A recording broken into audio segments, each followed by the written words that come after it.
All right, we'll get back to some Dabo Swinney in just a little bit. Again, thank you for being a part of the show that shakes the Southland Clemson Sports Talk. That's our website as well. Put the .com on it, doggone it.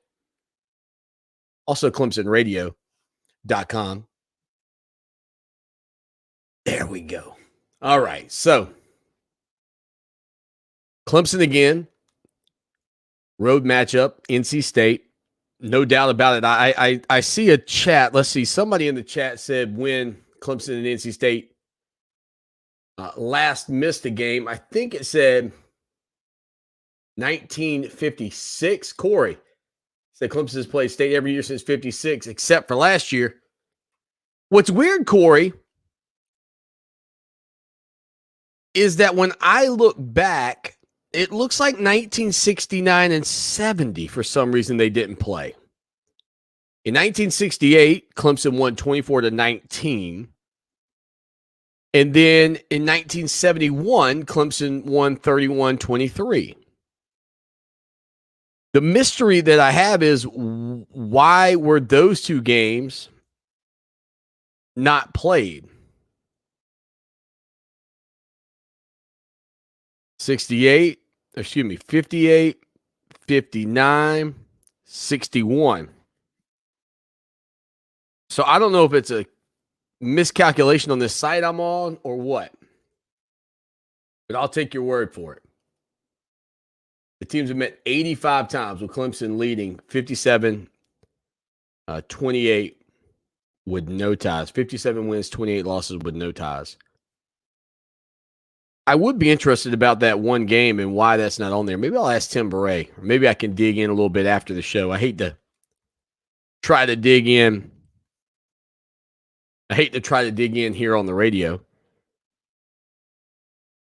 Played consecutive contests in the series in Raleigh for the first time since 1951 and 1956 because of the pandemic. Again, they wouldn't be, quote, consecutive, but consecutive contests, right? That's going to be the bad thing. Like, I think when we look back on these streaks that were broken during COVID-19, I mean, what a pain. What a pain. Clemson and South Carolina.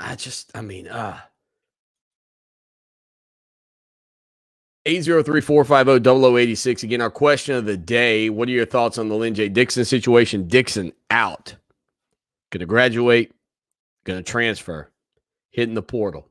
And, this is the new era, if you will, that you have to deal with, because in the old days, a guy like Lynn J. Dixon would have finished up this year. There would have been no other recourse. You couldn't just, I guess technically for him with the COVID year, yes, but this is what the transfer portal will continue to do to this game, is allow players who aren't happy for whatever reason, playing time, whatever reason they're in the doghouse, it will allow them to go somewhere else. And if you do it before the fourth game, or before the fifth game, technically, no repercussions. You don't lose that year. You get it back.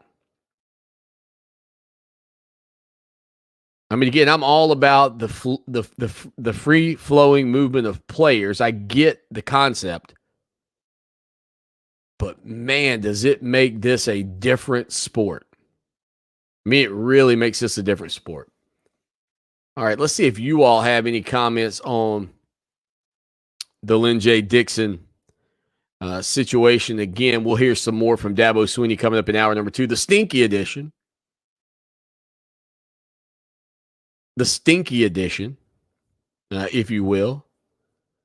Not because I am stinky, but because Dabo Swinney essentially said, hey, look, I can assure you we don't stink. So far, it's been a little stinky. But I get it. The Georgia game was against the top-tier team. The SC State game, you can't really measure much. And then Georgia Tech just surprises you. And that, for me, is probably the most – it's got to be one of the most difficult things Dabo Swinney's had to stand in front of the microphone and say to you at home. Essentially, we got out-coached. That's the word you should hear. We got out-coached. And the other sentence in that paragraph is, we had no answers. None. Just did enough to win. Philip says, Swanee, it's either sink or swim this weekend. You're right about that, Philip. I mean, it really is. And I'm going to tell you, NC State's going to be ready because I think they recognize what's sitting in front of them. I mean, Clemson is a team that at this point has been so dominant in the league that if somebody else can figure out a way to get a grip on first place in the Atlantic, you might can just shield Clemson off. You might be able to shield the Tigers off because you'd have to lose twice. NC State yet to play an ACC game, remaining games against Boston College on the road with Jurkovec out. At Miami, Louisville, at Florida State, at Wake Forest, Syracuse, and North Carolina. I mean, you start to look at a couple of games there that they'd have to be worried about if they do beat Clemson. At Miami, and maybe versus North Carolina. But you can't bank on Florida State bailing you out this year. They're awful. You can't bank on Louisville. I mean, listen, Syracuse is bad. If you lose this game this weekend, if you're Clemson, you need a lot of help. NC State's going to have to hurt themselves. And that's why they're going to be geared up for this one, because it's the first time in a long time that a team really legitimately has a chance to put Clemson behind the 8 ball. Hour 2, Mike Uva joins us. Stay with us. Clemson Sports Talk with Lawton Swan on Columbia's home for sports. Fox Sports Radio 1400.